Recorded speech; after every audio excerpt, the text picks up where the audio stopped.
Hello students, आज हम BSc first year organic chemistry के टॉपिक स्ट्रक्चर एंड बॉन्डिंग का नेक्स्ट लेक्चर शुरू करने वाले हैं। तो सभी स्टूडेंट्स बहुत ध्यान से वीडियो को देखेंगे लास्ट तक और सब इम्पोर्टेंट नोट्स को अपनी कॉपी में नोट करेंगे। तो स्टूडेंट्स, आज सबसे पहले हम जो टॉपिक डिस्कस करने जा रहे हैं उसका नाम है हाइब्रिडाइजेशन यानी संकरण। तो हाइब्रिडाइजेशन क्या होता है? Hybridisation is defined as the intermixing of atomic orbitals belonging to the same atom but having slightly different energies, so that redistribution of energies takes place between them, results into the formation of new orbitals having same energies and identical shapes. These orbitals are called hybrid orbitals and this phenomena is called as hybridization. यानी हम इससे क्या समझ सकते हैं कि इसमें जो एटॉमिक ऑर्बिटल्स होते हैं किसी भी एलिमेंट के जिसमें इलेक्ट्रॉन्स रहते हैं उनकी इंटरमिक्सिंग होती है। और इंटरमिक्सिंग भी किस तरह की एटॉमिक ऑर्बिटल्स की होती है? जिनकी एनर्जी में थोड़ा बहुत डिफरेंस होता है। और एनर्जी डिफरेंस होने के बाद जब उनमें आपस में इंटरमिक्सिंग होती है तो एनर्जी का रीडिस्ट्रीब्यूशन होता है। यानी जिसके पास ज़्यादा एनर्जी होती है वो एनर्जी ट्रांसफ़र होती है कम एनर्जी वाले एटॉमिक ऑर्बिटल में, जिससे उनमें इक्वल एनर्जी आ जाती है और फिर उनकी आपस में इंटरमिक्सिंग होती है और उनकी शेप भी आइडेंटिकल हो जाती है। यानी एनर्जी भी सेम होती है और शेप भी सबकी इक्वल सेम रहती है। अब हम आगे अपने टॉपिक में देखेंगे इम्पोर्टेंट कंडीशंस फॉर हाइब्रिडाइजेशन। यानी किसी भी एलिमेंट में उसके एटॉमिक ऑर्बिटल्स को हाइब्रिड होने के लिए क्या क्या कंडीशंस होनी चाहिए। इसमें सबसे पहली है only those orbitals undergo hybridisation which having approx equal energies and belong to same atom or ion. यानी इसमें बोला गया है कि सिर्फ वही ऑर्बिटल्स हाइब्रिड होंगे जिनकी एनर्जी बिल्कुल इक्वल तो नहीं लेकिन अप्रॉक्स इक्वल होगी और वो एक ही एटम या आयन से जुड़े होंगे। नंबर 2 हम देखते हैं। Number 2 only the orbitals present in the valence shell of the atom are hybridised. यानी सिर्फ वही ऑर्बिटल जो वैलेंस शेल में प्रेजेंट होंगे सिर्फ वही हाइब्रिडाइज्ड होंगे। Number 3 promotion of electrons is not an essential condition of hybridisation. यहाँ पे प्रमोशन से क्या मीनिंग है कि एक इलेक्ट्रॉन का दूसरी जगह ट्रांसफ़र होना एक शेल से दूसरी शेल में, वो ज़रूरी नहीं है हाइब्रिडाइजेशन के लिए। Number 4 it is not necessary that all the half filled orbitals should participate and not only half filled, every full filled orbitals can participate in hybridisation. यानी अगर हम सोचें कि केवल हाफ फिल्ड ऑर्बिटल्स ही हाइब्रिडाइजेशन में पार्टिसिपेट करेंगे तो ऐसा कुछ नहीं है। हाफ फिल्ड भी और उसी तरह फुल फिल्ड ऑर्बिटल्स भी हाइब्रिडाइजेशन में पार्टिसिपेट कर सकते हैं। तो स्टूडेंट्स, ये कुछ कंडीशंस थी हाइब्रिडाइजेशन के लिए, इनको ध्यान से पढ़ेंगे और सभी स्टूडेंट्स इनको नोट करेंगे। अब हम आगे देखते हैं some important features of hybridisation. तो हाइब्रिडाइजेशन के क्या क्या फीचर्स होते हैं? Number 1 number of hybrid orbitals produced is equal to the number of atomic orbitals mixed. यानी जितने भी एटॉमिक ऑर्बिटल्स मिक्स होंगे, यानी कि जितने एटॉमिक ऑर्बिटल्स की एनर्जी इक्वल होएगी, इंटरमिक्सिंग होएगी, उतने ही number of hybrid orbitals produce होंगे।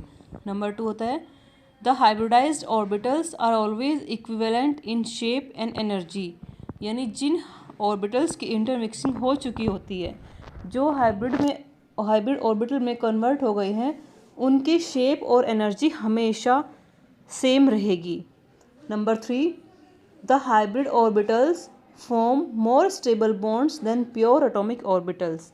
यानी जो सिंपल प्योर फॉर्म में होते हैं एटॉमिक ऑर्बिटल्स, वो उतना स्टेबल कंपाउंड नहीं बना पाते जितना ज़्यादा स्टेबल बॉन्ड या कंपाउंड हाइब्रिड ऑर्बिटल्स बना लेते हैं। अब हम देखते हैं स्टूडेंट्स टाइप्स ऑफ हाइब्रिडाइजेशन। सबसे पहला टाइप होता है sp हाइब्रिडाइजेशन, जिसमें when one s and one p orbital of same main shell of an atom mix together to form two new equivalent orbitals. This type of hybridization is called sp hybridization. यानी जब एक s और एक p orbital आपस में intermix होंगे तो उसे sp हाइब्रिडाइजेशन बोलेंगे.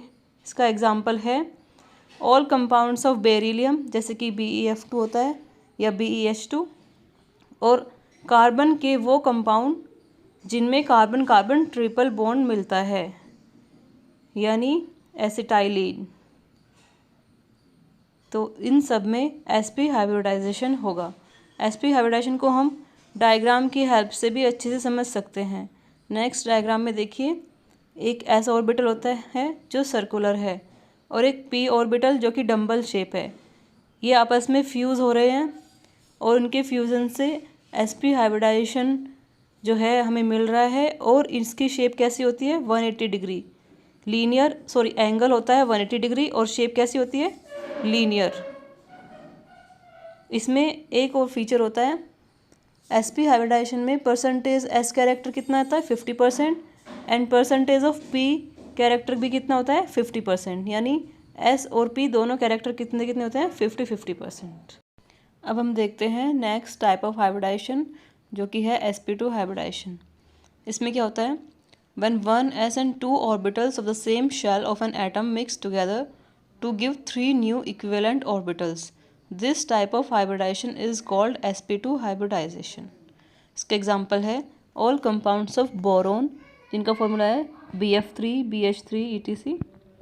and those carbon compounds which have carbon-carbon double bond, यानी कि एल्कीन्स जो होती हैं जिनमें डबल बॉन्ड प्रेजेंट होता है, उनमें भी कौन सा हाइब्रिडाइजेशन होता है, sp2 हाइब्रिडाइजेशन. और बोरोन के जो कंपाउंड होंगे उनमें भी sp2 हाइब्रिडाइजेशन होगा. एक s और जब दो p ऑर्बिटल इंटरमिक्स होंगे, इनमें इनकी फीचर क्या होगा, इनमें परसेंटेज ऑफ s कैरेक्टर होगा 33% and percentage of p character होगा 67%. ये ध्यान देने वाली बात है कि sp हाइब्रिडाइजेशन में s और p कैरेक्टर दोनों 50-50% थे, जबकि sp2 हाइब्रिडाइजेशन में परसेंटेज ऑफ s कैरेक्टर है 33% and percentage of p character है 67%. sp2 हाइब्रिडाइजेशन को हम इस डायग्राम की हेल्प से भी समझ सकते हैं. इसमें आप देख सकते हैं कि स्फेरिकल शेप s ऑर्बिटल और दो डंबल शेप p ऑर्बिटल आपस में फ्यूज़ हो रहे हैं, और सामने देख रहे हैं कि एक ट्राइगोनल प्लेनर अरेंजमेंट में मिल रहा है जो कि sp2 हाइब्रिडाइजेशन शेप बनाता है. Next is sp3 hybridisation.